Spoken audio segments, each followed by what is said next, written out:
ಎಲ್ಲರಿಗೂ ನಮಸ್ಕಾರ. ಸನಾತನ ಭಜರಂಗಿ ವಾಣಿ ಚಾನೆಲ್ಗೆ ನಿಮಗೆಲ್ಲರಿಗೂ ಆತ್ಮೀಯ ಸ್ವಾಗತ. ಈ ದಿನ ನಾವು ಕುಂಭರಾಶಿಯವರ ಜಾತಕ ಫಲಗಳ ಬಗ್ಗೆ ವಿವರವಾಗಿ ತಿಳಿದುಕೊಳ್ಳಲಿದ್ದೇವೆ. ಕುಂಭರಾಶಿಯವರ ಜೀವನದಲ್ಲಿ ಜುಲೈ 16 ರ ಗುರುವಾರ, 17 ರ ಶುಕ್ರವಾರ, 18 ರ ಶನಿವಾರ ಮತ್ತು 19 ರ ಭಾನುವಾರದಂದು ಅಸಲಿಗೆ ಏನು ಸಂಭವಿಸಲಿದೆ ಎಂಬುದನ್ನು ಈ ವಿಡಿಯೋದಲ್ಲಿ ಸ್ಪಷ್ಟವಾಗಿ ತಿಳಿದುಕೊಳ್ಳೋಣ. ಈ 4 ದಿನಗಳ ಕಾಲ ನಿಮ್ಮನ್ನು ಆವರಿಸಲಿರುವ ಒಂದು ದಿವ್ಯಶಕ್ತಿ, ಸದಾ ನಿಮ್ಮ ಬೆನ್ನಿಗಿರುವ ಒಂದು ಮಂಗಳಕರ ಮೂರ್ತಿ, ಕಳೆದ ಕೆಲವು ವರ್ಷಗಳಿಂದ ನಿಮ್ಮೊಂದಿಗೆ ಇದ್ದು ನಿಮ್ಮನ್ನು ರಕ್ಷಿಸುತ್ತಿರುವ ಆ ದಿವ್ಯಶಕ್ತಿ ಯಾರು ಎಂಬುದನ್ನು ನೀವು ತಿಳಿದುಕೊಳ್ಳಲಿದ್ದೀರಿ. ಆ ದಿವ್ಯಶಕ್ತಿಯು ನಿಮ್ಮಿಂದ ಬಯಸುತ್ತಿರುವ ಆ ಒಂದು ಸಂಕೇತ ಏನೆಂಬುದನ್ನು ಸಹ ತಪ್ಪದೇ ಕೇಳುವ ಪ್ರಯತ್ನ ಮಾಡೋಣ. ಈ 4 ದಿನಗಳಲ್ಲಿ ಕಳೆದ ಕೆಲವು ವರ್ಷಗಳಿಂದ ನಿಮಗೆ ಸಿಗಬೇಕಾಗಿದ್ದ ಎಲ್ಲಾ ರೀತಿಯ ಗೌರವ ಇರಬಹುದು, ಇಲ್ಲವೇ ಧನ ಕನಕ ಇರಬಹುದು, ಅಥವಾ ನೀವು ಕಳೆದುಕೊಂಡಿರುವ ಸಂಬಂಧಗಳು ಇರಬಹುದು. ಹೀಗೆ ಏನೇ ಆಗಿದ್ದರೂ ಸಹ ನೀವು ಏನನ್ನು ಕಳೆದುಕೊಂಡಿದ್ದೀರೋ ಅದಕ್ಕೆ ಸಂಬಂಧಿಸಿದ ಪ್ರತಿಯೊಂದನ್ನು ನೀವು ಮರಳಿ ಪಡೆಯುವ ಅವಕಾಶ ಖಂಡಿತವಾಗಿಯೂ ಇದೆ. ಇನ್ನು ಈ 4 ದಿನಗಳಲ್ಲಿ ನಿಮ್ಮ ಜೀವನದಲ್ಲಿ ಒಂದು ಅದ್ಭುತವಾದ ಬದಲಾವಣೆ ಬರಲಿದೆ. ಕಡು ಬಡತನದಲ್ಲಿ ಇರುವವರೂ ಸಹ ಕೋಟ್ಯಾಧಿಪತಿಗಳಾಗುವಂತಹ ಅತ್ಯಂತ ದೊಡ್ಡ ಯೋಗ ನಿಮಗೆ ಒಲಿದು ಬರುವುದು ಖಚಿತ. ಈ ಅದ್ಭುತಕ್ಕೆ ಕಾರಣ ನಿಮ್ಮ ರಾಶಿಯಲ್ಲಿರುವ ಶುಕ್ರಗ್ರಹವು ಲಾಭಸ್ಥಾನಕ್ಕೆ ಪ್ರವೇಶ ಮಾಡುವುದೇ ಆಗಿದೆ. ಇದರಿಂದಾಗಿ ನಿಮ್ಮ ಜಾತಕದಲ್ಲಿ ಲಕ್ಷ್ಮೀನಾರಾಯಣ ಯೋಗವು ಉಂಟಾಗಲಿದೆ. ಎಲ್ಲಿ ಲಕ್ಷ್ಮೀದೇವಿಯ ಅನುಗ್ರಹ ಇರುತ್ತದೆಯೋ ಅಲ್ಲಿ ಧನಕ್ಕೆ ಕೊರತೆಯೇ ಇರುವುದಿಲ್ಲ. ಆ ದಿವ್ಯ ಶಕ್ತಿಯು ಕೆಲವು ವರ್ಷಗಳಿಂದ ನಿಮ್ಮನ್ನು ಏಕೆ ಅನುಸರಿಸುತ್ತಿದೆ ಎಂದರೆ ಅದು ನಿಮ್ಮ ಪ್ರಾಣವನ್ನು ಕಾಪಾಡುವುದು ಮಾತ್ರವಲ್ಲದೆ ನೀವು ಅವಮಾನಕ್ಕೆ ಒಳಗಾದ ಪ್ರತಿಯೊಂದು ಜಾಗದಲ್ಲೂ ನಿಮಗೆ ಬೆಂಬಲವಾಗಿ ನಿಂತಿದೆ. ನಿಮ್ಮ ಮೇಲೆ ಇತರರು ಕುತಂತ್ರಗಳನ್ನು ಹೂಡುತ್ತಿರುವಾಗ ಅವರಿಂದ ನಿಮ್ಮನ್ನು ಸದಾ ರಕ್ಷಿಸುತ್ತಲೇ ಬಂದಿದೆ. ನಿಮ್ಮ ಒಳ್ಳೆಯತನ, ನಿಮ್ಮ ನಿಷ್ಕಲ್ಮಶವಾದ ಮನಸ್ಸು ಆ ಅದ್ಭುತ ಶಕ್ತಿಯನ್ನು ನಿಮ್ಮ ಕಡೆಗೆ ಆಕರ್ಷಿಸುವಂತೆ ಮಾಡಿದೆ. ಆ ಅದ್ಭುತ ಶಕ್ತಿಯು ನಿಮ್ಮಿಂದ ಅಪೇಕ್ಷಿಸುತ್ತಿರುವ ಆ ಒಂದು ವಿಷಯ ಏನು ಮತ್ತು ನಿಮ್ಮ ಜೀವನ ಇಂದಿನಿಂದ ಹೇಗೆ ಬದಲಾಗಲಿದೆ ಎಂಬುದನ್ನು ಈಗ ನಾವು ವಿವರವಾಗಿ ತಿಳಿದುಕೊಳ್ಳೋಣ. ಎಲ್ಲಿ ಲಕ್ಷ್ಮೀದೇವಿಯು ಪ್ರಸನ್ನಳಾಗುತ್ತಾಳೋ ಅಲ್ಲಿ ಹಣಕ್ಕೆ ಎಂದಿಗೂ ಕೊರತೆ ಇರುವುದಿಲ್ಲ ಎನ್ನುತ್ತಾರೆ. ಪ್ರಸ್ತುತ ನಿಮ್ಮ ಜೀವನದಲ್ಲೂ ಅದೇ ಸಂಭವಿಸಲಿದೆ. ಒಂದು ಅದ್ಭುತವಾದ ದಿವ್ಯ ಶಕ್ತಿಯು ನಿಮ್ಮ ಮೇಲೆ ಸಂಪೂರ್ಣ ಮಟ್ಟದಲ್ಲಿ ಆಕರ್ಷಿತಗೊಂಡು ನಿಮ್ಮನ್ನು ಎಲ್ಲಾ ರೀತಿಯಲ್ಲೂ ರಕ್ಷಿಸುತ್ತಾ ಬರುತ್ತಿದೆ. ಅದು ನಿಮ್ಮ ಸುತ್ತಲೇ ಏಕೆ ತಿರುಗುತ್ತಿದೆ? ಅದು ನಿಮ್ಮಿಂದ ಆಶಿಸುತ್ತಿರುವ ಆ ಒಂದು ವಿಷಯವೇನು? ಆ ವಿವರಗಳ ಬಗ್ಗೆ ಈಗ ನಾವು ಸೂಕ್ಷ್ಮವಾಗಿ ತಿಳಿದುಕೊಳ್ಳೋಣ. ಈ 4 ದಿನಗಳು ನಿಮ್ಮ ಜೀವನದಲ್ಲಿ ಭಗವಂತನು ನೀಡುವ ವರಪ್ರಸಾದದಂತಹ ದಿನಗಳು. ನೀವು ಎಷ್ಟೋ ವರ್ಷಗಳಿಂದ ಯಾವುದಕ್ಕಾಗಿ ಕಾಯುತ್ತಿದ್ದೀರೋ ಆ ಅದ್ಭುತವಾದ ಉಡುಗೊರೆಗಳನ್ನು ನೀಡಲು ಆ ದಿವ್ಯಶಕ್ತಿಯು ಈಗ ಸಿದ್ಧವಾಗಿದೆ. ನಿಮ್ಮ ಜೀವನದಲ್ಲಿ ಇದುವರೆಗೆ ನೀವು ಅನುಭವಿಸಿದ ಕಷ್ಟಗಳು, ನೋವುಗಳು, ಅವಮಾನಗಳು ಎಲ್ಲದಕ್ಕೂ ಮುಕ್ತಾಯ ಹಾಡುವ ಸಮಯ ಬಂದಿದೆ ಎಂದು ಭಾವಿಸಿ. ಆ ದಿವ್ಯಶಕ್ತಿಯು ಕಳೆದ ಕೆಲವು ವರ್ಷಗಳಿಂದ ನಿಮ್ಮ ಪ್ರಾಣವನ್ನು ರಕ್ಷಿಸುತ್ತಾ ಬಂದಿದೆ. ನೀವು ಆಪತ್ತಿನಲ್ಲಿ ಇದ್ದಾಗ, ಯಾರೂ ಇಲ್ಲದ ಸಮಯದಲ್ಲಿ ನಿಮಗೆ ತಿಳಿಯದೆಯೇ ಆ ಶಕ್ತಿಯು ಒಂದು ನೆರಳಿನಂತೆ ನಿಮ್ಮ ಬೆನ್ನಿಗಿದ್ದು ನಿಮ್ಮನ್ನು ಹೊರತಂದಿದೆ. ಸಮಾಜದಲ್ಲಿ ಕೆಲವು ವ್ಯಕ್ತಿಗಳು ನಿಮ್ಮನ್ನು ಕೀಳಾಗಿ ಮಾತನಾಡಿ ನಿಮ್ಮನ್ನು ಕೆಳಕ್ಕೆ ತಳ್ಳಲು ಪ್ರಯತ್ನಿಸಿದರೂ ಸಹ ಆ ಶಕ್ತಿಯು ನಿಮ್ಮನ್ನು ಒಬ್ಬ ತಾಯಿಯಂತೆ ರಕ್ಷಿಸುತ್ತಾ ಬಂದಿದೆ. ಆದರೆ ನೀವು ಆ ವಿಷಯವನ್ನು ಎಂದೂ ಗಮನಿಸಿರಲಿಕ್ಕಿಲ್ಲ. ಆದರೆ ನಿಮ್ಮ ಪ್ರತಿಯೊಂದು ಹೆಜ್ಜೆಯಲ್ಲೂ ಆ ಶಕ್ತಿಯ ಪ್ರಭಾವವಿದೆ. ನಿಜ ಹೇಳಬೇಕೆಂದರೆ ಆ ದಿವ್ಯ ಶಕ್ತಿಯು ನಿಮ್ಮ ಮನಸ್ಸಿನಲ್ಲೇ ನೆಲೆಸಿದೆ. ಏಕೆಂದರೆ ನಿಮ್ಮ ಹೃದಯವು ಅಷ್ಟೊಂದು ನಿರ್ಮಲವಾದದ್ದು. ಇತರರ ಬಗ್ಗೆ ನಿಮ್ಮಲ್ಲಿ ಯಾವುದೇ ಕೆಟ್ಟ ಆಲೋಚನೆಗಳಿಲ್ಲ. ನೀವು ಎಂದಿಗೂ ಪಕ್ಕದವರನ್ನು ನೋಡಿ ಅಸೂಯೆ ಪಡಲಿಲ್ಲ. ಗೌರವಯುತವಾಗಿ ಕಷ್ಟಪಟ್ಟು ಮೇಲೆ ಬರಬೇಕೆಂದು ಬಯಸಿದ್ದೀರಿ. ನಿಮ್ಮಲ್ಲಿರುವ ನಿಷ್ಕಲ್ಮಶವಾದ ಸ್ವಭಾವ ಮತ್ತು ನೀವು ಕಷ್ಟಪಡುವ ತತ್ವವೇ ಆ ಅದ್ಭುತ ಶಕ್ತಿಯನ್ನು ನಿಮ್ಮ ಹತ್ತಿರಕ್ಕೆ ತಂದಿದೆ. ಎದುರಾಳಿಗಳೊಂದಿಗೆ ಸ್ಪರ್ಧಿಸುವುದೇ ವಿನಃ ಅವರಿಗೆ ತೊಂದರೆ ಕೊಡಬೇಕು ಎಂಬ ಆಲೋಚನೆ ನಿಮಗೆ ಎಂದಿಗೂ ಬರಲಿಲ್ಲ. ನಿಮ್ಮ ಸದ್ಗುಣಗಳ ಕಾರಣದಿಂದಾಗಿಯೇ ಈಗ ಆ ದಿವ್ಯ ಶಕ್ತಿಯು ನಿಮಗೆ ಒಂದು ದೊಡ್ಡ ಅವಕಾಶವನ್ನು ನೀಡಲಿದೆ. ಆ ಅವಕಾಶವೇನು? ನಿಮ್ಮ ಜೀವನವನ್ನು ಅಸಲಿಗೆ ಹೇಗೆ ಬದಲಾಯಿಸಲಿದೆ ಎಂಬುದನ್ನು ಈಗ ತಿಳಿದುಕೊಳ್ಳೋಣ. ನಿಮ್ಮ ಸತ್ಕರ್ಮಗಳು ಹಾಗೂ ನಿಮ್ಮ ಪವಿತ್ರವಾದ ಆಲೋಚನೆಗಳು ಆ ದಿವ್ಯ ಶಕ್ತಿಯನ್ನು ನಿಮ್ಮ ಕಡೆಗೆ ಸೆಳೆದುಕೊಂಡು ಬಂದಿವೆ ಎಂದೇ ಹೇಳಬೇಕು. ಭಕ್ತಿಯಲ್ಲಿ ನಿಷ್ಕಲ್ಮಶ ಮನಸ್ಸಿದ್ದರೆ ಭಗವಂತನೂ ಸಹ ಭಕ್ತನಿಗೆ ದಾಸನಾಗುತ್ತಾನೆ ಎಂದು ಹಿರಿಯರು ಸುಮ್ಮನೆ ಹೇಳಿಲ್ಲ. ನಿಮ್ಮ ವಿಷಯದಲ್ಲೂ ಅದೇ ನಡೆಯುತ್ತಿದೆ. ನಿಮ್ಮ ಜೀವನದಲ್ಲಿ ಎಷ್ಟೇ ಕಷ್ಟ ಬಂದರೂ, ಎಷ್ಟೇ ಏಟುಗಳು ಬಿದ್ದರೂ ನೀವು ಆ ದೇವರ ಮೇಲಿನ ನಂಬಿಕೆಯನ್ನು ಮಾತ್ರ ಕೈಬಿಡಲಿಲ್ಲ. ಆ ಅಚಲವಾದ ವಿಶ್ವಾಸವೇ ಇಂದು ಆ ದಿವ್ಯಶಕ್ತಿಯನ್ನು ನಿಮ್ಮ ಮೇಲೆ ಇಷ್ಟೊಂದು ಪ್ರಸನ್ನಗೊಳಿಸುವಂತೆ ಮಾಡಿದೆ. ಇಂದಿನಿಂದ ಸರಿಯಾಗಿ 4 ದಿನಗಳ ನಂತರ ನಿಮ್ಮ ಜೀವನವನ್ನು ಸಂಪೂರ್ಣವಾಗಿ ಬದಲಾಯಿಸುವ ಆ ಶಕ್ತಿ ಯಾರು? ಇಷ್ಟು ದಿನಗಳ ಕಾಲ ನೀವು ಯಾವುದಕ್ಕಾಗಿ ತಪಿಸುತ್ತಿದ್ದೀರೋ ಅದು ಹಣವಿರಬಹುದು, ಗೌರವವಿರಬಹುದು, ಸ್ವಂತ ಮನೆ ಅಥವಾ ವಾಹನವಿರಬಹುದು. ಹೀಗೆ ನಿಮ್ಮ ಪ್ರತಿಯೊಂದು ಆಸೆ ನೆರವೇರುವ ಸಮಯ ಬಂದಿದೆ ಎಂದೇ ಹೇಳಬೇಕು. ನಿಮ್ಮ ಆಲೋಚನೆಗಳಲ್ಲಿ ಸಕಾರಾತ್ಮಕತೆ ಹೆಚ್ಚಾಗಿ ನೀವು ಕೈಗೊಳ್ಳುವ ಪ್ರತಿಯೊಂದು ಕೆಲಸದಲ್ಲೂ ಯಶಸ್ಸು ಲಭಿಸುತ್ತದೆ. ಇಷ್ಟು ದಿನ ನೀವು ಪಟ್ಟ ಕಷ್ಟಗಳನ್ನು ನೋಡಿ ಆ ದೈವಶಕ್ತಿಯು ಈಗ ಆಗ್ರಹದಲ್ಲಿದೆ. ನಿಮ್ಮ ಅಭಿವೃದ್ಧಿಯನ್ನು ತಡೆಯುತ್ತಿರುವ ಶಕ್ತಿಗಳ ಮೇಲೆ ಆ ದೇವರು ಎಷ್ಟೋ ಕ್ರೋಧಗೊಂಡಿದ್ದಾನೆ. ಆದ್ದರಿಂದಲೇ ನಿಮ್ಮ ಕಷ್ಟಗಳಿಗೆ ಅಂತ್ಯ ಹಾಡಲು ಆ ಶಕ್ತಿಯೇ ಸ್ವಯಂ ರಂಗಕ್ಕೆ ಇಳಿದಿದೆ. ಆದರೆ ಆ ದಿವ್ಯ ಶಕ್ತಿಯು ನಿಮ್ಮರಿಂದ ಒಂದು ಸಣ್ಣ ವಿಷಯವನ್ನು ಅಪೇಕ್ಷಿಸುತ್ತಿದೆ. ನೀವು ಆ ಒಂದನ್ನು ನೀಡಲು ಸಾಧ್ಯವಾದರೆ ನಿಮ್ಮನ್ನು ಆರ್ಥಿಕವಾಗಿ ಅಗ್ರಸ್ಥಾನದಲ್ಲಿ ನಿಲ್ಲಿಸಲು ಆ ಶಕ್ತಿಯೂ ಸಿದ್ಧವಾಗಿದೆ. ಪ್ರಸ್ತುತ ನಿಮ್ಮ ಜಾತಕದಲ್ಲಿ ಶುಕ್ರನ ಸ್ಥಿತಿ ಪ್ರಬಲವಾಗಿ ಇರುವುದರಿಂದ ಆ ಅದ್ಭುತವು ನಡೆಯಲಿದೆ ಎಂಬ ಸಂಕೇತಗಳು ನಿಮಗೆ ದೊರೆಯುತ್ತವೆ. ಸರಿಯಾಗಿ ಹೇಳಬೇಕೆಂದರೆ ನಿಮ್ಮ ಜೀವನದಲ್ಲಿ ಒಂದು ವಿಚಿತ್ರವಾದ ಅನುಭೂತಿ ಉಂಟಾಗುತ್ತದೆ. ಇದುವರೆಗೆ ನೀವು ತಲುಪಲು ಸಾಧ್ಯವಾಗದ ದೊಡ್ಡ ಅದೃಷ್ಟವು ನಿಮ್ಮನ್ನು ಹುಡುಕಿಕೊಂಡು ಬರಲಿದೆ. ಇದಕ್ಕಾಗಿ ನೀವು ಮಾಡಬೇಕಾಗಿರುವುದು ಇಷ್ಟೇ: ಆ ದಿವ್ಯ ಶಕ್ತಿಯ ಮೇಲೆ ಸಂಪೂರ್ಣ ನಂಬಿಕೆ ಇಡುವುದು. ಆ ಶಕ್ತಿಯು ನಿಮ್ಮನ್ನು ಖಂಡಿತವಾಗಿಯೂ ರಕ್ಷಿಸುತ್ತದೆ ಎಂದು ಗಟ್ಟಿಯಾಗಿ ವಿಶ್ವಾಸವಿಡಿ. ಹೇಳಬೇಕೆಂದರೆ, ಆ ದಿವ್ಯ ಶಕ್ತಿಯು ನಿಮ್ಮ ಮೇಲೆ ಕೊಂಚ ಅಸಹನೆಯಿಂದ ಇರಲು ಮತ್ತೊಂದು ಪ್ರಮುಖ ಕಾರಣವೂ ಇದೆ. ನಿಮ್ಮ ಶತ್ರು ಯಾರೆಂದೂ ತಿಳಿಯದೆ ನೀವು ಅವರನ್ನು ಅತಿಯಾಗಿ ನಂಬುತ್ತಿದ್ದೀರಿ. ಅವರೊಂದಿಗೆ ಒಟ್ಟಿಗೆ ತಿರುಗುವುದು, ನಿಮ್ಮ ಮನಸ್ಸಿನಲ್ಲಿರುವ ವಿಷಯಗಳನ್ನು ಅವರೊಂದಿಗೆ ಹಂಚಿಕೊಳ್ಳುವುದು ಆ ಶಕ್ತಿಗೆ ಅಸ್ತಿತ್ವದಲ್ಲೇ ಇಷ್ಟವಾಗುತ್ತಿಲ್ಲ. ಆ ಶತ್ರುವು ನಿಮ್ಮ ಪತನವನ್ನು ಬಯಸುತ್ತಾ ಒಳಗೊಳಗೆ ಕುತಂತ್ರಗಳನ್ನು ಹೂಡುತ್ತಿದ್ದರೂ ನೀವು ಮಾತ್ರ ಅವರನ್ನು ಹಿತೈಷಿಗಳು ಎಂದು ಭಾವಿಸುತ್ತಲೇ ಇದ್ದೀರಿ. ಆ ಅದೃಶ್ಯ ಶಕ್ತಿಯು ನಿಮಗೆ ಎಷ್ಟೋ ಬಾರಿ ಸಂಕೇತಗಳ ಮೂಲಕ ಎಚ್ಚರಿಸಿದ್ದರೂ ಸಹ ನೀವು ಅವುಗಳನ್ನು ನಿರ್ಲಕ್ಷಿಸುತ್ತಿದ್ದೀರಿ. ಅದಕ್ಕಾಗಿಯೇ ಆ ದಿವ್ಯ ಶಕ್ತಿಯು ಈಗ ನಿಮ್ಮ ಮೇಲೆ ಕೊಂಚ ಕೋಪದಲ್ಲೂ ಇದೆ.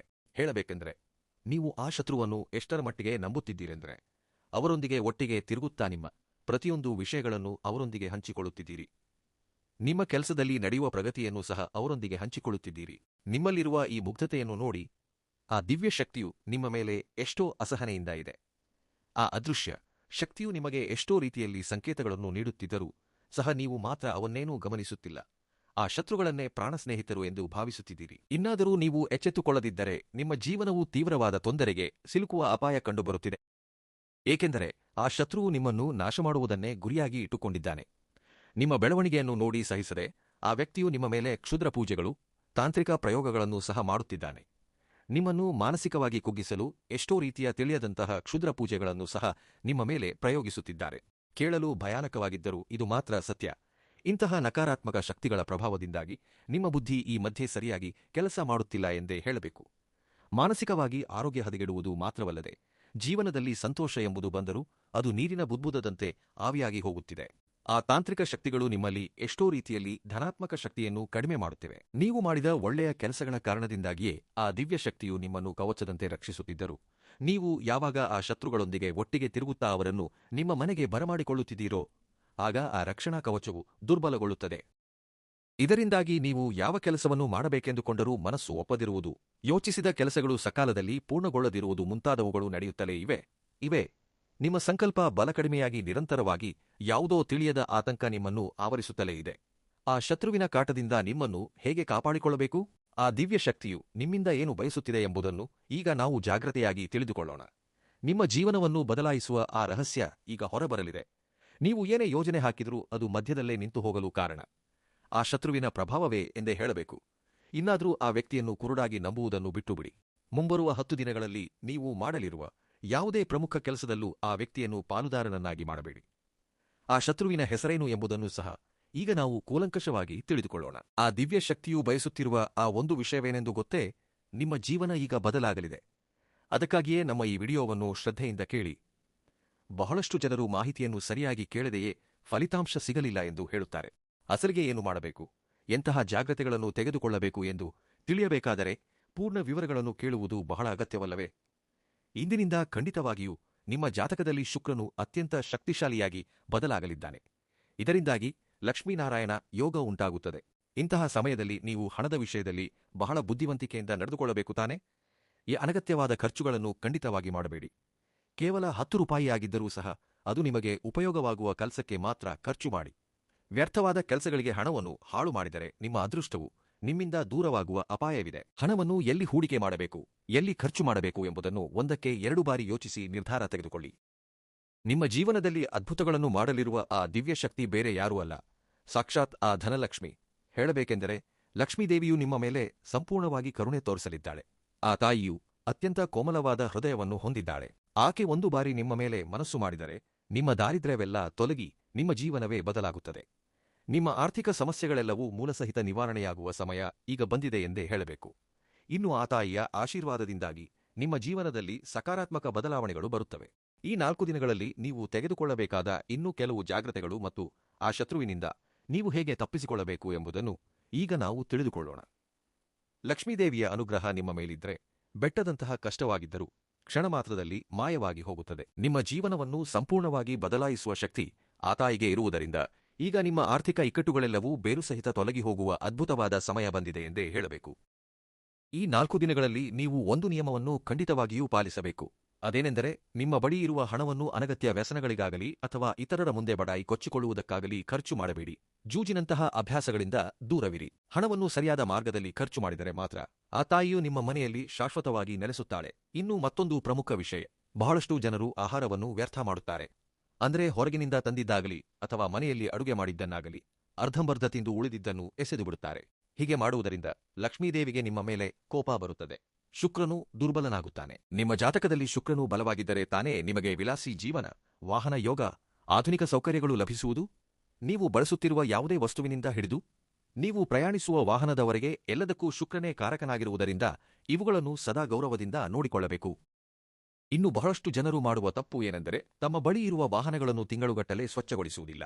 ಧೂಳು ಹಿಡಿದ ಗಾಡಿಗಳನ್ನು ಹಾಗೆಯೇ ಬಳಸುತ್ತಾರೆ. ಹೀಗೆ ಮಾಡುವುದರಿಂದ ನಿಮ್ಮ ಜಾತಕದಲ್ಲಿ ಶುಕ್ರನ ಪ್ರಭಾವ ಕಡಿಮೆಯಾಗುತ್ತದೆ. ಆ ದೇವರು ನಿಮಗೆ ಒಂದು ವರದಂತಹ ಸೌಕರ್ಯವನ್ನು ನೀಡಿದಾಗ ಅದನ್ನು ಜಾಗ್ರತೆಯಾಗಿ ನೋಡಿಕೊಳ್ಳಬೇಕಾದ ಜವಾಬ್ದಾರಿ ನಮ್ಮದೇ ತಾನೆ. ನಮ್ಮ ವಾಹನವನ್ನು, ನಮ್ಮ ಮನೆಯನ್ನು ಎಷ್ಟು ಸ್ವಚ್ಛವಾಗಿ ಇಟ್ಟುಕೊಳ್ಳುತ್ತೇವೆಯೋ ನಮ್ಮ ಜಾತಕದಲ್ಲಿ ಶುಕ್ರನೂ ಅಷ್ಟೇ ಬಲಗೊಂಡು ಮತ್ತಷ್ಟು ಲಾಭಗಳನ್ನು ನೀಡುತ್ತಾನೆ. ಇನ್ನು ಮುಂಬರುವ 4 ದಿನಗಳಲ್ಲಿ ಈ ಸಣ್ಣ ಸಣ್ಣ ಬದಲಾವಣೆಗಳನ್ನು ಮಾಡಿಕೊಂಡರೆ ನಿಮ್ಮ ಅದೃಷ್ಟ ಹೇಗೆ ಪ್ರಕಾಶಿಸುತ್ತದೆ ಎಂಬುದನ್ನು ನೀವೇ ನೋಡುತ್ತೀರಿ. ಅಷ್ಟೇ ಅಲ್ಲ, ನಿಮ್ಮ ವಾಹನವನ್ನು ಸ್ವಚ್ಛವಾಗಿ ಇಟ್ಟುಕೊಳ್ಳುವುದು ಎಂದರೆ ಕೇವಲ ಅದು ಹೊಳೆಯುವುದು ಮಾತ್ರವಲ್ಲ, ಅದು ನಿಮ್ಮ ಜಾತಕದಲ್ಲಿರುವ ಶುಕ್ರನನ್ನು ಬಲಪಡಿಸುವ ಒಂದು ಪ್ರಕ್ರಿಯೆ ಇದ್ದಂತೆ. ನೀವು ನಿಮ್ಮ ವಸ್ತುಗಳನ್ನು ಎಷ್ಟು ಗೌರವಿಸುತ್ತೀರೋ ಶುಕ್ರನು ಅಷ್ಟರ ಮಟ್ಟಿಗೆ ನಿಮಗೆ ಉತ್ತಮ ಜೀವನವನ್ನು ಪ್ರಸಾದಿಸುತ್ತಾನೆ. ಇನ್ನು ಕಳೆದ ದಿನಗಳಲ್ಲಿ ನಿಮಗೆ ತಿಳಿಯದೆ ಕೆಲವು ತಪ್ಪುಗಳನ್ನು ಮಾಡಿರಬಹುದು. ಆದರೆ ಮುಂಬರುವ ಈ 4 ದಿನಗಳು ಮಾತ್ರ ನೀವು ಬಹಳ ಜಾಗ್ರತೆಯಿಂದ ಇರಬೇಕು. ನಿಮ್ಮ ಮನೆಯನ್ನು, ನಿಮ್ಮ ವಾಹನವನ್ನು ಚೊಕ್ಕಟವಾಗಿ, ಸುಂದರವಾಗಿ ಇಟ್ಟುಕೊಳ್ಳಿ. ಸಮಯವನ್ನು ಮಾತ್ರ ವ್ಯರ್ಥ ಮಾಡದೆ ಪ್ರತಿಯೊಂದು ಕ್ಷಣವನ್ನು ನಿಮ್ಮ ಬೆಳವಣಿಗೆಗಾಗಿಯೇ ಬಳಸಿಕೊಳ್ಳಿ. ಇನ್ನು ಮತ್ತೊಂದು ಪ್ರಮುಖ ವಿಷಯ, ಈ ಸಮಯದಲ್ಲಿ ನಿಮ್ಮ ಬಾಯಿಯಿಂದ ತಪ್ಪು ತಿಳುವಳಿಕೆಯ ಮಾತುಗಳು, ಅಂದರೆ ಅಮಂಗಳಕರ ಮಾತುಗಳು ಸಹ ಬರಬಾರದು. ಯಾರನ್ನೂ ಕೀಳಾಗಿಸಿ ಮಾತನಾಡಬೇಡಿ. ಏಕೆಂದರೆ ಸಾಕ್ಷಾತ್ ಲಕ್ಷ್ಮೀದೇವಿಯು ನಿಮ್ಮ ಮನೆಗೆ ಹೆಜ್ಜೆ ಇಡಲಿರುವ ದಿನಗಳಾಗಿರುವುದರಿಂದ ಆ ತಾಯಿಯು ಬರುವಾಗ ನಿಮಗೆ ಕೆಲವು ಸಂಕೇತಗಳನ್ನು ಸಹ ನೀಡುತ್ತಾಳೆ. ಈ 4 ದಿನಗಳಲ್ಲಿ ಯಾರಾದರೂ ಒಬ್ಬ ಮಹಿಳೆ ನಿಮ್ಮ ಜೀವನದಲ್ಲಿ ಪ್ರವೇಶಿಸಿ ನಿಮ್ಮ ಕೆಲಸವನ್ನು ಮೆಚ್ಚಿಕೊಂಡರೂ ಅಥವಾ ನಿಮಗೆ ಏನಾದರೂ ಉಡುಗೊರೆಯನ್ನು ನೀಡಲು ಮುಂದಾದರೂ ಅದನ್ನು ನಿರಾಕರಿಸಬೇಡಿ. ಅದು ನಿಮಗೆ ಫೋನ್ ಕಾಲ್ ಮೂಲಕ ಬರಬಹುದು ಅಥವಾ ಆಫೀಸ್ನಲ್ಲಿ ನಿಮ್ಮ ಮೇಲಧಿಕಾರಿಗಳು ನಿಮಗೆ ನೀಡುವ ಅಭಿನಂದನೆಯ ರೂಪದಲ್ಲೂ ಬರಬಹುದು. ಇಂತಹ ಅವಕಾಶಗಳು ಬಂದಾಗ ಅದು ಸಣ್ಣದಾಗಿದ್ದರೂ ಕೀಳಾಗಿ ನೋಡಬೇಡಿ. ಕೆಲವು ವ್ಯಕ್ತಿಗಳು ಅಹಂಕಾರದಿಂದ ಇತರರು ನೀಡುವ ಅವಕಾಶಗಳನ್ನು ತಿರಸ್ಕರಿಸುತ್ತಾರೆ. ಅವರೊಂದಿಗೆ ಉದ್ದಟತನದಿಂದ ವರ್ತಿಸುತ್ತಾರೆ. ಆದರೆ ನೀವು ಮಾತ್ರ ನಿಮಗೆ ಬರುವ ಆ ಅವಕಾಶವನ್ನು ಸಾಕ್ಷಾತ್ ಲಕ್ಷ್ಮೀದೇವಿಯು ಪ್ರಸಾದಿಸಿದ ದೀವೆನೆಗಳು ಎಂದು ಭಾವಿಸಿ ಸ್ವೀಕರಿಸಿ. ನೀವು ಯಾವುದೇ ಕ್ಷೇತ್ರದಲ್ಲಿ ಇದ್ದರೂ ನಿಮಗೆ ದೊರೆಯುವ ಆ ಸಣ್ಣ ಗುರುತಿಸುವಿಕೆಯನ್ನು ನೀವು ಗೌರವದಿಂದ ನೋಡಿ. ಒಬ್ಬ ಮಹಿಳೆಯ ರೂಪದಲ್ಲಿ ಆ ತಾಯಿಯು ನಿಮಗೆ ಅದೃಷ್ಟವನ್ನು ಕಳುಹಿಸಿದಾಗ ನೀವು ಮಾಡುವ ಸಣ್ಣ ತಪ್ಪಿನಿಂದಾಗಿ ಅದೃಷ್ಟವು ಕೈಜಾರಿ ಹೋಗುವ ಅಪಾಯಗಳೂ ಇವೆ. ಆದ್ದರಿಂದ ನಿಮ್ಮ ಜಾತಕದಲ್ಲಿ ಶುಕ್ರನು ಬಲವಾಗಿದ್ದಾಗ ಲಕ್ಷ್ಮೀದೇವಿಯು ಸ್ವಯಂ ಬರದಿದ್ದರೂ ಯಾವುದೋ ಒಂದು ರೂಪದಲ್ಲಿ ನಿಮಗೆ ಧನವನ್ನು ಕಳುಹಿಸುವ ಪ್ರಯತ್ನವನ್ನಂತೂ ಮಾಡುತ್ತಾಳೆ, ನಿಮಗೆ ಸಹಾಯ ಮಾಡುತ್ತಾಳೆ. ಅದಕ್ಕಾಗಿಯೇ ಈ 4 ದಿನಗಳಲ್ಲಿ ನಿಮಗೆ ಎದುರಾಗುವ ಸಂಕೇತಗಳನ್ನು ಬಿಟ್ಟು ಬಿಡಬೇಡಿ. ಇನ್ನು ಎರಡನೆಯ ಮತ್ತೊಂದು ಪ್ರಮುಖ ಸಂಕೇತವೆಂದರೆ, ಬೆಳಿಗ್ಗೆ ನೀವು ನಿದ್ದೆಯಿಂದ ಎದ್ದ ತಕ್ಷಣ ಹಲ್ಲಿ ಕಂಡರೆ ಅದು ಸಾಕ್ಷಾತ್ ಲಕ್ಷ್ಮೀದೇವಿಯೇ ನಿಮ್ಮ ಮನೆಯೊಳಗೆ ಪ್ರವೇಶಿಸುತ್ತಿರುವ ಬಲವಾದ ಸೂಚನೆ ಎಂದು ನಂಬಿ ಆ ತಾಯಿಯು ನಿಮ್ಮ ಮನೆಯಲ್ಲಿ ನೆಲೆಸಿದ್ದಾಳೆ ಎಂದು ಅರ್ಥಮಾಡಿಕೊಳ್ಳಿ. ಅದಕ್ಕಾಗಿಯೇ ನಿಮ್ಮ ಮನೆಯನ್ನು ಸದಾ ಸ್ವಚ್ಛವಾಗಿ ಇಟ್ಟುಕೊಳ್ಳಿ, ಎಲ್ಲೂ ಕಸಕಡ್ಡಿ ಇಲ್ಲದಂತೆ ನೋಡಿಕೊಳ್ಳಿ. ಇನ್ನು ಅಸಲಿ ವಿಷಯಕ್ಕೆ ಬಂದರೆ, ಆ ದಿವ್ಯ ಶಕ್ತಿಯು ನಿಮ್ಮಿಂದ ಬಯಸುತ್ತಿರುವುದು, ಆ ಶಕ್ತಿಯು ನಿಮಗೆ ಧನ್, ಕನಕ, ವಸ್ತು, ವಾಹನಗಳ ಜೊತೆಗೆ ನೀವು ಬಯಸಿದ ಪ್ರೀತಿಯನ್ನೂ ಸಹ ನೀಡಬೇಕೆಂದುಕೊಂಡಿದೆ. ನಿಮ್ಮ ಜೀವನದಲ್ಲಿರುವ ಒಬ್ಬ ಶತ್ರುವಿನ ಕಾರಣದಿಂದ ಆ ತಾಯಿಯು ನಿಮ್ಮ ಮೇಲೆ ಕೊಂಚ ಅಸಮಾಧಾನಗೊಂಡಂತೆ ಕಾಣುತ್ತಿದೆ. ನೀವು ಎಷ್ಟೋ ಒಳ್ಳೆಯ ಮನಸ್ಸಿನವರು, ಎಲ್ಲರನ್ನೂ ನಂಬಿಬಿಡುತ್ತೀರಿ. ಆದರೆ ಆ ಶತ್ರುವು ನೀಡುವ ವಸ್ತುಗಳನ್ನೂ ಸಹ ಯಾವುದೇ ಯೋಚನೆ ಇಲ್ಲದೆ ನಿಮ್ಮ ಮನೆಯಲ್ಲೇ ಇಟ್ಟುಕೊಳ್ಳುತ್ತಿದ್ದೀರಿ. ನಿಜ ಹೇಳಬೇಕೆಂದರೆ ಆ ಶತ್ರುವು ನಿಮ್ಮನ್ನು ಕಷ್ಟಪಟ್ಟು ಗೆಲ್ಲಲಾಗದೆ ಹಿಂಬಾಗಿಲಿನಿಂದ ತಾಂತ್ರಿಕ ಪ್ರಯೋಗಗಳನ್ನು ಮಾಡುತ್ತಿದ್ದಾನೆ. ಆ ಶತ್ರುವು ಕೆಲವು ಮಾಂತ್ರಿಕರ ಸಹಾಯದಿಂದ ಕೆಲವು ವಸ್ತುಗಳನ್ನು ಅಥವಾ ಹಣವನ್ನು ಏನಾದರೂ ಮಂತ್ರಿಸಿ ನಿಮಗೆ ನೀಡಿರಬಹುದು. ಉದಾಹರಣೆಗೆ, ನೀವು ಯಾರಿಗಾದರೂ ಸಾಲ ನೀಡಿದ್ದರೆ ಆ ಹಣವನ್ನು ಮರಳಿ ನೀಡುವಾಗ ಅಥವಾ ನೀವು ಯಾರ ಬಳಿಯಾದರೂ ಸಾಲ ಪಡೆದಾಗ ಆ ಹಣದ ಮೇಲೆ ಕೆಲವು ತಾಂತ್ರಿಕ ಪ್ರಯೋಗಗಳನ್ನು ಮಾಡಿ ನಿಮಗೆ ಒಪ್ಪಿಸಿರಬಹುದು. ಆದರೆ ನೀವು ತಿಳಿಯದೆ ಆ ಹಣವನ್ನು ನಿಮ್ಮ ಮನೆಯಲ್ಲಿ ಅಥವಾ ಬೀರುವಿನಲ್ಲಿ ಇಟ್ಟಿರಬಹುದು. ಇದರಿಂದಾಗಿ ನಕಾರಾತ್ಮಕ ಶಕ್ತಿಯು ನಿಮ್ಮ ಮನೆಯೊಳಗೆ ಪ್ರವೇಶಿಸಿ ನಿಮ್ಮ ಅದೃಷ್ಟವನ್ನು ತಡೆಯುತ್ತಿದೆ. ಕೇವಲ ಹಣ ಮಾತ್ರವಲ್ಲ, ಹಳೆಯ ಬಟ್ಟೆಗಳು ಮತ್ತು ಇತರ ವಸ್ತುಗಳ ವಿಷಯದಲ್ಲೂ ಇಂತಹ ಕುತಂತ್ರಗಳು ನಡೆಯುತ್ತಲೇ ಇರಬಹುದು. ಹಾಗಾದರೆ ಆ ಶತ್ರು ಯಾರು? ಆ ವ್ಯಕ್ತಿಯಿಂದ ನೀವು ಹೇಗೆ ತಪ್ಪಿಸಿಕೊಳ್ಳಬೇಕು ಎಂಬುದನ್ನು ಈಗ ಜಾಗ್ರತೆಯಾಗಿ ಕೇಳಿ. ನಿಮಗೆ ತಿಳಿಯದೆಯೇ ನೀವು ಮಾಡುತ್ತಿರುವ ಒಂದು ದೊಡ್ಡ ತಪ್ಪೇನೆಂದರೆ, ಕೆಲವು ವ್ಯಕ್ತಿಗಳು ನಿಮ್ಮ ಬಳಿ ಬಟ್ಟೆಗಳನ್ನು ಅಥವಾ ಕೈರುಮಾಲಿನಂತಹ ವಸ್ತುಗಳನ್ನು ಕೇಳಿ ಪಡೆದುಕೊಂಡು ಅವುಗಳನ್ನು ಮರಳಿ ನೀಡುವಾಗ ನಕಾರಾತ್ಮಕ ಶಕ್ತಿಯಿಂದ ತುಂಬಿ ನಿಮಗೆ ನೀಡುತ್ತಿದ್ದಾರೆ. ಇದರಿಂದಾಗಿ ಆ ದುಷ್ಟ ಶಕ್ತಿಗಳು ನಿಮ್ಮ ಮನೆಯೊಳಗೆ ಪ್ರವೇಶಿಸಿ ನಿಮ್ಮ ಅದೃಷ್ಟವನ್ನು ತಡೆಯುವ ಪ್ರಯತ್ನ ಮಾಡುತ್ತಿವೆ. ಅದಕ್ಕಾಗಿಯೇ ಮುಂಬರುವ ಈ 4 ದಿನಗಳಲ್ಲಿ ನೀವು ಯಾರೊಂದಿಗೂ ಯಾವುದೇ ರೀತಿಯ ವಸ್ತುಗಳ ವಿನಿಮಯ ಮಾಡಿಕೊಳ್ಳಬೇಡಿ. ನೀವು ಈ ಜಾಗ್ರತೆಗಳನ್ನು ಪಾಲಿಸಿದರೆ ಆ ದಿವ್ಯ ಶಕ್ತಿಯು ನಿಮ್ಮ ಮನೆಯಲ್ಲಿ ಮತ್ತಷ್ಟು ಬಲಿಷ್ಠಗೊಳ್ಳುತ್ತದೆ. ನಿಮ್ಮ ಜೀವನವು ಮೊದಲಿನಂತೆ ಇರುವುದಿಲ್ಲ. ನೀವು ಊಹಿಸದ ರೀತಿಯಲ್ಲಿ ಅದ್ಭುತವಾಗಿ ಪ್ರಕಾಶಿಸುತ್ತದೆ. ವಿಶೇಷವಾಗಿ ಮುಂಬರುವ ಈ 4 ದಿನಗಳಲ್ಲಿ ನೀವು ಕೆಲವು ವ್ಯಕ್ತಿಗಳಿಂದ ದೂರವಿರಬೇಕು. ಯಾರ ಹೆಸರುಗಳು ಆರ್, ಎಸ್ ಹಾಗೂ ಎ ಮತ್ತು ಸಿ, ಎ ಅಕ್ಷರಗಳಿಂದ ಪ್ರಾರಂಭವಾಗುತ್ತವೆಯೋ ಅಂತಹವರೊಂದಿಗೆ ಜಾಗ್ರತೆಯಿಂದ ಇರಿ. ಸಾಧ್ಯವಾದಷ್ಟು ಮಟ್ಟಿಗೆ ಅವರನ್ನು ದೂರವಿಡಿ. ಈ 4 ದಿನಗಳಲ್ಲಿ ಹತ್ತಿರದಲ್ಲಿರುವ ದುರ್ಗಾದೇವಿ ದೇವಸ್ಥಾನಕ್ಕೆ ತಪ್ಪದೇ ಭೇಟಿ ನೀಡಿ. ಅಷ್ಟೇ ಅಲ್ಲ, ಈ 4 ದಿನಗಳಲ್ಲಿ ನಿಮ್ಮ ಮನಸ್ಸನ್ನು ಪ್ರಶಾಂತವಾಗಿ ಇಟ್ಟುಕೊಳ್ಳುವ ಕೆಲಸಗಳನ್ನೆಲ್ಲ ಬೇಗ ಮಾಡಿಕೊಳ್ಳಿ. ನಿಮ್ಮ ಕರ್ತವ್ಯವನ್ನು ನೀವು ಸಮರ್ಥವಾಗಿ ನಿಭಾಯಿಸಿ. ಮುಂದಿನ ವಿಷಯಗಳನ್ನೆಲ್ಲ ಭಗವಂತನೇ ನೋಡಿಕೊಳ್ಳುತ್ತಾನೆ ಎಂಬ ನಂಬಿಕೆಯಿಂದ ನೀವು ಖಂಡಿತವಾಗಿಯೂ ಇರಬೇಕು. ಅಷ್ಟೇ ಅಲ್ಲ, ಈ 4 ದಿನಗಳಲ್ಲಿ ಮಹಿಳೆಯರನ್ನು ಗೌರವಿಸುವುದು ಹಾಗೂ ಮಹಿಳೆಯರಿಗೆ ಏನಾದರೂ ಅವಶ್ಯಕತೆ ಉಂಟಾದರೆ ನಿಮ್ಮ ಕೈಲಾದ ಸಹಾಯವನ್ನು ಮಾಡುವುದು. ಹಾಗೆಯೇ ಯಾರಾದರೂ ಅಸಹಾಯಕರು, ಅನಾಥರು ಕಂಡುಬಂದರೆ ಅವರಿಗೆ ಯಾವುದೋ ಒಂದು ರೂಪದಲ್ಲಿ, ಅಂದರೆ ವಸ್ತುರೂಪದಲ್ಲಿ, ಧನರೂಪದಲ್ಲಿ ಅಥವಾ ವಸ್ತ್ರರೂಪದಲ್ಲಿ, ಧನರೂಪದಲ್ಲಿ ಅಥವಾ ವಸ್ತ್ರರೂಪದಲ್ಲಾದರೂ ಸರಿ, ಹೀಗೆ ನಿಮ್ಮ ಕೈಲಾದ ಸಹಾಯವನ್ನು ಮಾಡಿ.